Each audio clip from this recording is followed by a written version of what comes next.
that report came from. But kung sakasakaling lumabas nga yan, di mabuti, inamin niya na talagang merong ginagawang impeachment laban kay Vice President Inday Sara Duterte.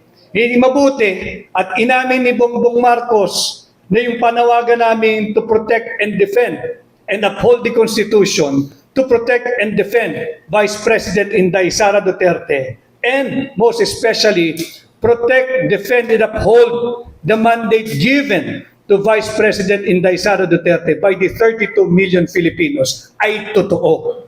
Subalit, I am not impressed.